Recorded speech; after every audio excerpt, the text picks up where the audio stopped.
Hai semua, kita berjumpa lagi di kelanjutannya kisahnya Letnan Imam dengan judul Dia Bukan Milikku di bab ke-33, Kematian Irfan. Tolong klik tombol subscribe dan loncengnya juga ya, agar tak ketinggalan update video terbaru. Terima kasih. Selamat menyimak. Irfan dipindah ke ruang ICU, aku mencuri pandang saat pindah ruang. Tapi Suryo menarik tanganku untuk menjauh. Ayo pergi, Mam. Ini bahaya buat kita. Aku justru mau menjelaskan bahwa kita gak terlibat apapun, kalau kita kabur kayak gini malah terlihat seperti cuci tangan. Udah biarkan saja, aku yakin Kolonel Teguh memihak kita. Kalau enggak, gimana? Tanyaku ketika di parkiran, aku enggan masuk ke dalam mobil sebelum membersihkan nama dari lokasi. Suryo meraih kunci mobil dari tanganku, gampang aja, kita santet, selesai urusan. Suryo segera menyalakan mobil dan langsung tancap gas. Selesai apel pagi, pangkalan dihebohkan dengan kabar duka dari meninggalnya menantu Kolonel Teguh yang juga sebagai suami Resti. Dikabarkan bahwa Irfan meninggal tengah malam setelah lebih dari 5 jam mengalami koma. Ada rasa bersalah dalam hati akan kematian Irfan, tapi rasanya tak bisa diungkapkan dengan kata-kata. Yang menjadi pertanyaanku, bagaimana sikap Kolonel Teguh padaku? Apa benar yang dikatakan Suryo bahwa Kolonel Teguh bakal membelaku? Kemudian, Resti dendam gak ya sama aku, jangan-jangan dia berpikir bahwa akulah penyebab kematian suaminya. Kesal banget sama Suryo yang main kabur aja semalam, seharusnya standby di lokasi, menjelaskan ulang kronologis kejadian pada keluarga besar. Kalau ketahuan, bisa rusak reputasiku. Dimusuhi Resti, Komandan, Hadeh. Cari gara-gara aja nih Suryo. Endan. Hendrik menepuk pundakku, refleks aku menoleh. Ada kesempatan mengubur sang pelakor nih, mau ikutan gak? Hendrik cekikikan. Pelakor? Siapa? Yang dulu pernah merebut sang kekasih, mumpung sudah gak bernyawa, ditimpa tanah yang banyak terus diinjak-injak, ha. Jangan asal bicara, gak pantas didengar orang. Aku sedikit berbisik, tapi Hendrik semakin keras tertawa. Pokoknya nanti kalau komandan nikah sama si janda itu, saya izin mau nyanyi semalaman bareng anak buah. Suaminya belum dikubur kok dan membahas menikahi istrinya. Gak bener kamu.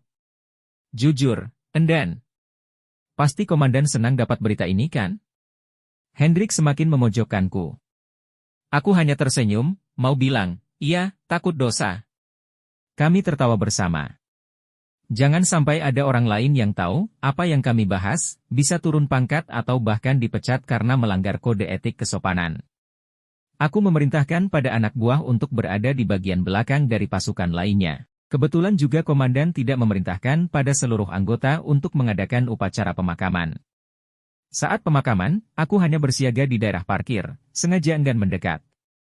Di parkiran tersebut aku bertemu dengan Mas Joko, ajudan Kolonel Teguh. Mas Joko berpangkat serka itu duduk-duduk bersamaku sambil ngobrol santai. Kok gak ikutan sibuk di depan Mas? Tanyaku pada Mas Joko. Kolonel Teguh aja cuma sebentar di bagian depan, banyak menerima tamu daripada ikut sibuk di pemakaman, jawab Mas Joko. Kenapa begitu? Aku jadi heran. Semua yang mengatur keluarga Pak Sukoco, Kolonel Teguh terima beres, lain waktu cucunya meninggal kemarin, super sibuk. Aku mengangguk-anggukan kepala, sakitnya kemarin parah ya? Tanyaku pura-pura tidak tahu. Kamu belum jenguk? Padahal yang aku dengar Kolonel memerintahkan Suryo untuk jenguk bareng kamu loh. Waduh, Mas Joko tahu sejauh apa nih? Coba kamu jenguk. Siapa tahu bisa membawa kedamaian untuk rumah tangga Mbak Resti dan suaminya. Tapi ya sudah ajalnya, umurnya cuma sampai tadi malam. Walau dijenguk ya segitu juga umurnya. Memang rumah tangganya Resti kenapa Mas? Apa hubungannya dengan saya? Tanyaku penasaran. Aku tuh kadang heran juga sama Irfan dan Mbak Resti, sukanya ribut-ribut terus. Kalau sudah ribut, Mbak Resti pulang ke rumah nangis-nangis atau kayak kemarin, Irfan yang kabur bawa anaknya. Karena emosi, nyetir asal nabrak pembatas tol, bikin celaka anaknya kan? Jadi, sebelum kecelakaan maut itu, mereka bertengkar. Tanyaku hati-hati. Iya, jawab Mas Joko pasti. Tahu dari mana Mas? Aku menyelidik. Komandan yang cerita, katanya sebelum kecelakaan itu Mbak Resti nelpon ibu nangis-nangis minta ibu datang ke rumahnya. Mereka sering bertengkar seperti itu, yang aku tahu sih sudah beberapa kali. Aku kasihan sama anaknya, anak kecil gitu sering dengar orang tuanya bertengkar. Berarti rumah tangganya tidak harmonis ya? Aku memastikan. Irfan itu suka cemburu sama kamu. Ucap Mas Joko yang membuatku terperanjat. Kok bisa? Saya gak pernah bertemu dengan Irfan atau Resti loh. Jangan sembarang ngomong. Aku membela diri. Nah itu. Kamu gak terlibat apa-apa tapi Irfan itu cemburu sekali sama kamu. Belum lagi ibu mertuanya Mbak Resti, kalau ngomong pedes banget. Jadi rancu gini sih? Terus, Kolonel Teguh tahu gak tentang ini semua? Ya tahu, makanya kamu diminta jenguk Irfan ketika sakit kemarin untuk menjelaskan bahwa kamu dan Mbak Resti gak ada apa-apa.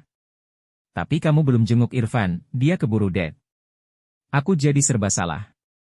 Kemarin Suryo gak bilang padaku untuk menjelaskan apapun, tapi aku belum ngomong apa-apa, Irfan juga sudah menuduhku yang bukan-bukan kok. Memang sudah ajalnya datang. Aku jenguk atau enggak, waktunya meninggal ya gak bisa diundur juga.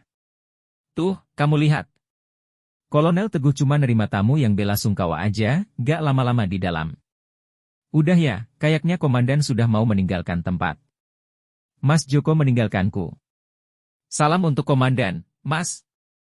Aku menepuk pundak Mas Joko. Aku tak sabar mencari Suryo dan menceritakan semua yang kudengar dari ajudan Kolonel Teguh.